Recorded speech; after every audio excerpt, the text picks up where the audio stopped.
evening. I'm Mario Boscas. A mystery in Queens, a dumpster fire, and a body. Police say firefighters were responding to a fire in a commercial building right next to a strip mall in Queens when they found an adult man dead inside of a dumpster.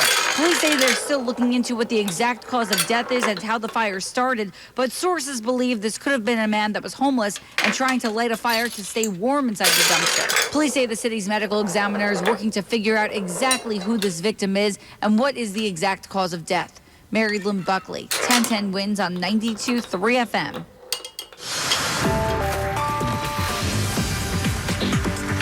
Wins News Time, 8:31. Let's get you where you need to go. Here's Kelly Dillon. Bumper to bumper through Queens. Two problem spots are on the westbound LIE tonight. The first one by the Cross Island. A stalled car knocks out a lane, very slow. Then, approaching Woodhaven Boulevard, also on the westbound side, you have a crash knocking out two lanes. It's at a standstill right back through the Grand Central, so do avoid those two areas of the LIE. The northbound Bronx River Parkway slow into 233rd Street in the Bronx tonight with a crash wrapping up. Looks like it's on the shoulder, but of course, some slight rubbernecking. In Midtown, we are fairly quiet now on both the West Side Highway and the FDR. Here's what you need to know about the bridges and tunnels. They're letting tonight's oversized vehicles across the inbound George upper deck, so about 15 minutes right now. Lower deck for the next few minutes, the better option. Into Jersey, it is quiet. Not bad at the Lincoln or Holland. In New Jersey, we've got good news on the New Jersey Turnpike truck lanes northbound past Interchange 12 in Carteret. Everything reopened. That earlier tractor-trailer fire, only on the shoulder, it's been cleared up, so delays there have eased out. Path train delays. Newark to World Trade Center delayed tonight because of police activity at Journal Square.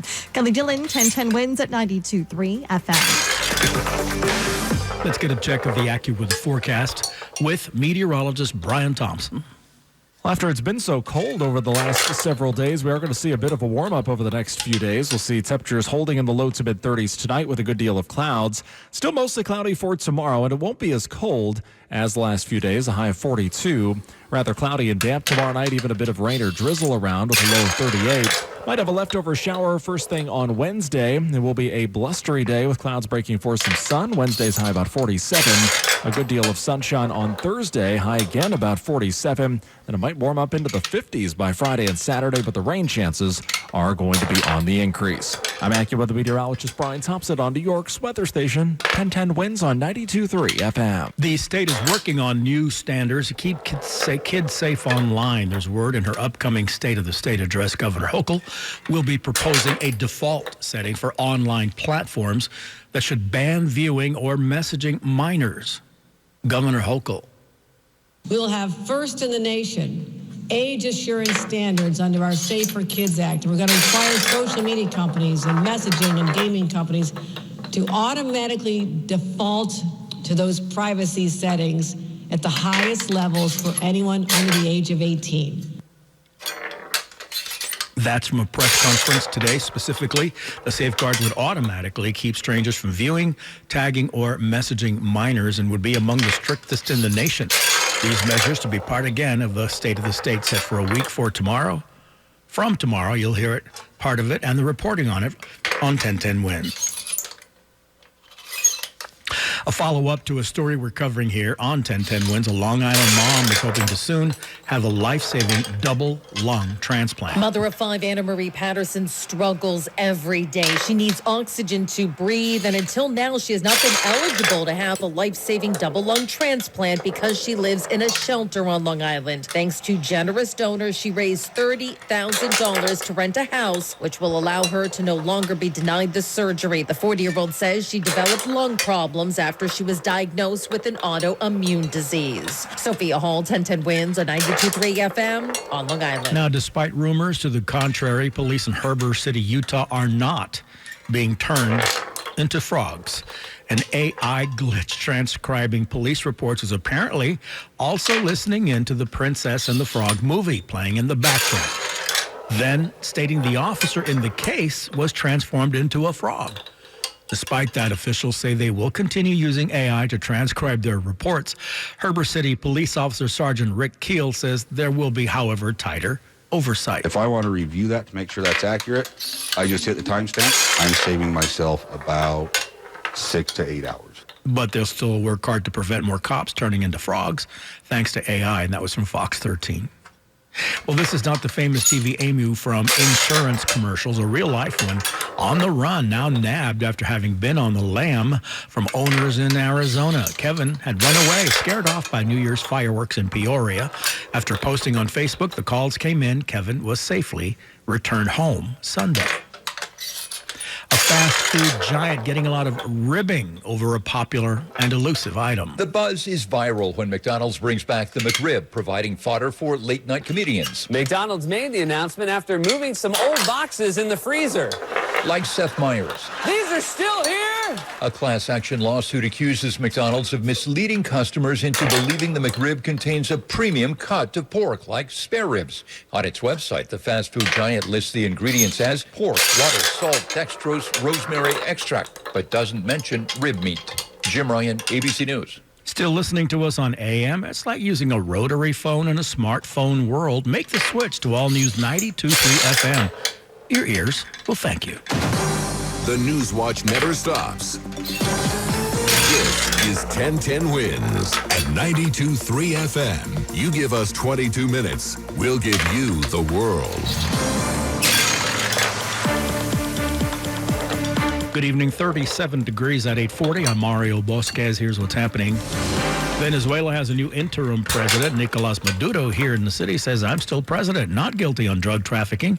That he was captured. That's from his first court appearance here in New York. A Brooklyn Heights brownstone catches fire injuries reported, including firefighters. Domestic rats, about 200 of them in distress on Long Island. Rescuers want foster help. Minneapolis again next in the bullseye of ICE enforcement. Big parade and in celebration in East Harlem for Three Kings Day. Mainly cloudy tonight, temps in the low to mid-30s. Wisdom Summit 841, let's get you where you need to go with Kelly Dillon. Bumper to bumper through Queens on the westbound LIE tonight. First, at the Cross Island, a stalled car takes out the right lane. Then into Woodhaven Boulevard. A crash here blocks at least 2 lanes. Bumper to bumper delay through both of these sections. Here's what we see on Long Island's Big 3. Not too much happening in Nassau County. We're moving well on the LIE and okay on both the northern and southern states. In Midtown, getting slow in the northbound FDR into the 50s. Getting word of a crash closing a lane there. The west side is all right. In the Bronx, on the northbound side of the Bronx, River Parkway into 233rd Street. A crash on the shoulder, still wrapping up minor slowdowns. Here's what you need to know about the bridges and tunnels. A quiet ride across the gorge tonight. No trouble spots at the Lincoln or Holland. And PATH train delays continue. We've got North World Trade Center delayed because of police activity at Journal Square. Kelly Dillon, 1010 Wins at 92.3 FM. Insisting he's still the president of his nation, Nicolas Maduro says in his first court appearance here, he was kidnapped, pushing back on drug trafficking charges. A defiant Nicolas Maduro told the judge he was abducted by the U.S. government. He described himself as a prisoner of war, captured, he said, in his country of Venezuela. Outside court, I asked defense attorney Barry Pollack. Can you talk about your client and your representation of him today? Everything we had to say, we said in court. But in court, Pollack said he planned to challenge the legality of the arrest, characterizing it as an abduction. And he said Maduro may enjoy immunity as a head of state. Maduro said he is the president of the Republic of Venezuela. His wife, Cilia, identified herself as First Lady. Julia Papa, 1010 Wins on 92.3 FM. While Venezuelan leader Nicolas Maduro and his wife were inside a federal court, outside a massive protest breaking out. Maduro! 2 demonstrations happening alongside of each other. Today we have 8 million refugees, the largest humanitarian crisis in the hemisphere. There are more than 18,000 political prisoners since 2014 when he took over. While the others believe he should have never been taken and brought to the city in the first place. to see this happen in front of our eyes was outrageous. Tension continues to grow outside of federal court. Harry Lynn Buckley, 1010 wins on 92.3 FM in Lower Manhattan. His next court date, March 17th. In the meantime, Delcy Rodriguez, who served as Maduro's vice president, now sworn in as Venezuela's interim president, demanding the U.S. return Maduro, but at the same time inviting collaboration with U.S. officials while U.S. allies and adversaries utilize a United Nations meeting to blast the U.S. intervention. The top Senate Democrat says the Trump administration has signaled it doesn't have a plan for Venezuela. No plan, no clarity, only chaos. Chuck Schumer says no one should weep for Nicolas Maduro, but he says the president has now opened a Pandora's box. And things will get out of hand very quickly. Schumer says Democrats will offer a War Powers Act resolution aimed at blocking further U.S. military action in Venezuela. In recent months, similar measures have been rejected by both houses. Stephen Portnoy, ABC News, Washington. This is still very much a developing story. Keep it here with us on 1010 Wins. And as the Venezuelan drama unfolds, the president revisiting comments about Greenland. But Denmark and the rest of Europe are pushing back on that as Denmark's prime minister reacts to Trump's comments. In an interview on Danish TV, she has been quoted as saying that she believes that anyone should take Donald Trump's threats about wanting Greenland seriously. And then she goes on to say that if the US were to attack Greenland, then she believes that would be the end of the NATO alliance, the end of the security structure, the transatlantic relationship since the end of World War II. Tom Sufi Burridge with the story. Wednesday, I'm 8:45 here at home. A Brooklyn Heights brownstone catches fire. Injuries reported, including firefighters. This fire broke out, officials say, on the third floor of a 6-story building at 75 Pierpont Street this afternoon. Brought under control in about an hour. 2 civilians hospitalized. A firefighter also hospitalized with severe injuries. Another one evaluated at the scene. No word yet on the cause. And a follow-up to a story we're covering here on 1010 Wins. Police are investigating a big robbery and burglary pattern in Queens. They say stretches way back to October, with the perps targeting very specific things. They're after ATMs and cars. Police say 17 times these suspects have tried to make off with one of those things, and they were successful 14 times. 10 ATMs and 4 cars gone. One of those ATMs belonged to Imperial Cuts Barbershop in Fresh Meadows. They robbed the machine, they broke the wall, they cracked the tile, and they took off with the machine. Mike is a friend of the owner. Their cameras caught the 2 men who broke in overnight December 20th, but he's helping them install more. Exactly a week from that incident. Basically, it was a Friday night, Saturday morning. They did the same thing to our next door neighbors. No one was in any of the cars that were stolen. Mac Rosenberg, 1010 Wins on 92.3 FM. There is now a $3,500 reward leading to the capture of the suspects. A house full of pet rats condemned on Long Island. Now the hunt is on to find foster homes. It's easy to see the domestic rats walking around the property here in Rocky Point. This neighbor says she feels sorry for them. I had pet rats growing up, so I had 2 in high school, and I thought they were kind of fun. The house has been condemned by the town. The paperwork that is taped to the house says there were up to 200 pet rats inside. When the police officers came out, they were wiping their feet in the snow to clean their feet. An animal rescue group put on social media they're looking for people to foster the rats. Sophia Hall, 1010 Wins on 92.3 FM on Long Island. Minneapolis again, apparently the next time the bullseye hits of ice enforcement. The Fed saying they're sending 2,000 agents there. Late last year, the administration launched an immigration enforcement campaign in the Twin Cities, targeting Somali immigrants and undocumented individuals. This latest push would crack down on immigration again and would also probe alleged cases of federal fraud. That report from Stacy Lynn, the operation expected to last about a month. A quick stop to a bagel shop in Inwood ended in financial disaster for a resident, but the neighborhood stepped up to rescue. J.J. Cirillo lost $300 at Inwood Bagel. When she returned, it was gone. A Facebook community group stepped in to help after posting on the loss. Here is J.J. Cirillo saying 1010 Wins of money must have just fallen out when she paid for her bagel. I figured, well, let me try Inwood Community Group, because a lot of people go on there from the community. And I just wrote, did anybody find $300 at Inwood Bagel? And this guy, Drew Watson, he said that I'm going to donate $10 or a small amount of money. And if everybody helps out, we can, make this happen.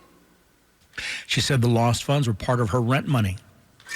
The U.S. now lowering the number of recommended childhood shots, but not without criticism. The Health and Human Services Department now says immunizations like the flu shot are no longer recommended, but instead up to family choice. HHS Secretary Robert F. Kennedy Jr. says the move protects kids, respects families, and rebuilds trust in public health. Medical experts, though, say overhauling the federal vaccine schedule could lead to fewer kids getting important shots and more disease. At the same time, the government says flu infections surged over the holidays, and by some measures, this flu season is already worse than the last, one of the harshest in recent history. Sagar Magani, Washington. A parade and celebration in East Harlem today for Three Kings Day. We'll tell you about that. But first, Wednesday, Sunday 51 is Get You Where You Need to Go with Kelly Dillon. We got some trouble on the New Jersey Turnpike if you're heading northbound in the truck lanes just before interchange 13. In Linden, some debris on the roadway blocking the center lane, so use some extra caution. Of course, car lanes, if you can use them, is the better option. Now, we do have an accident in the Bronx, on the northbound Bronx River Parkway at 233rd Street, wrapping up, delays slowly easing out. The northbound FD 50s getting word of a crash now closing a lane. The west side is moving much better. The westbound LIE, some good news in Queens at Woodhaven Boulevard. An accident here officially cleared up and delays they're easing out. In Brooklyn, we are quite slow in the BQE both ways and into Atlantic Ave. Here's what you need to know about the bridges and tunnels. No delays on the bridge tonight. We're moving well at the Lincoln and Holland. Also quiet across the Brooklyn Bridge. PATH train issues continuing. We've got delays north to World Trade Center. An ongoing police investigation continues at Journal Square. Kelly Dillon, 1010 wins at 92.3 FM. Let's get a check of the AccuWeather forecast with meteorologist Brian Thompson. We'll still have a lot of clouds around for tonight. Temperatures nearly steady in the low to mid-30s. It's not going to be as cold tomorrow with a mostly cloudy sky, a high of 42. Pretty damp tomorrow night with clouds, a bit of rain or drizzle around with a low of 38. And then Wednesday looks blustery with an early shower at a few spots. Clouds will break for some sunshine. Wednesday's high about 47. A lot of sunshine heading into Thursday. That could be the nicest day of the week with a high of 47.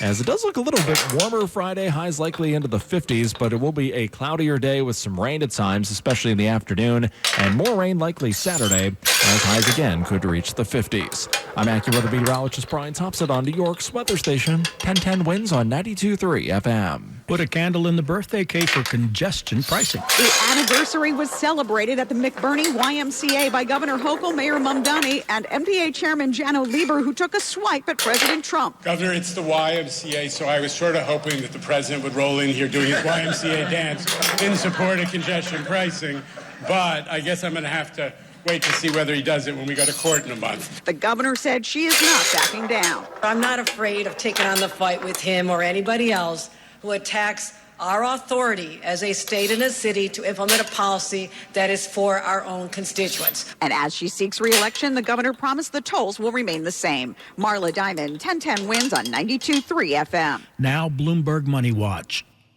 Shares of Tesla rose 3%, even though shipments out of its Shanghai, China plant last year down 7% from the year prior. But shares of Versant Media, the owner of CNBC, Sci-Fi, Oxygen, and other cable TV channels, spun off from Comcast late last year, tumbling 13% on their very first day of trading. The Dow today was at a new all-time high. It was shot up 595 points, 1.25% higher. The Nasdaq up 160, the S&P 500 added 44, both up 0.2%. I'm Tom Busby. Bloomberg Money Watch on 1010 wins at 92.3 FM. 1010 wins. They know what's going on. It's quick, it's reliable. They're always on top of breaking news. 1010 wins. All news all the time. On 92.3 FM. Taking a look at AccuWeather for tonight, mainly cloudy. The temps nearly steady in the low to mid 30s, a slight improvement. Now tomorrow, mostly cloudy, not as cold, the high 42 degrees. Tomorrow night, cloudy, damp, a bit of rain or drizzle around the low 38. Wednesday, early showers and blustery clouds breaking for some sunshine, but still moderately pleasant, the high 47 degrees comparatively. Keep it here on 1010 Winds for the latest from AccuWeather. WINS FM in HD1 New York. Always live on the free Odyssey app. More people get their news from 1010 Winds and from any other radio station in the nation. Sweet Tina Kakar, Editor's Desk. I'm Mario Bosquez. All news, all the time. This is 1010 Winds at 92.3 FM, New York. 37 degrees, cloudy at 9 o'clock. Good evening, I'm Lean Bajardi. Here's what's happening. Protesters on both sides heard outside Manhattan Federal Court as Venezuelan leader Nicolas Maduro appeared while his vice president was sworn in to replace him. $3,500 reward now being offered as cops in Brooklyn and Queens work to track down a very active robbery crew. Robert F. Kennedy Jr.'s allies at the CDC have changed official government recommendations for child vaccinations, dropping some shots off the list. 15 months ago, he was the Democratic nominee for vice president. Today, Minnesota's governor ended his run for a third term. Supporters of congestion pricing held a rally marking the one-year anniversary of the tolling program. Sports, Knicks in Detroit. Rangers host Utah. Goalie Igor Shesterkin left the game midway through the first period with a left leg injury. AccuWeather says mainly cloudy tonight. Temperatures nearly steady in the low to mid 30s before rising nicely in the days ahead. Details on that in 1 minute. Winds News Time 9:01. Let's get you where you need to go with Kelly Dillon. We've got mess on the New Jersey Turnpike right now on the truck lanes northbound before interchange 13 in Linden. We've got the central lane out, some debris on the roadway. Police on the scene to clear that. So if you can, stick with the car lanes instead at the moment. Now the northbound Bronx River Parkway at 233rd Street, you're going to see a crash now cleared, and the northbound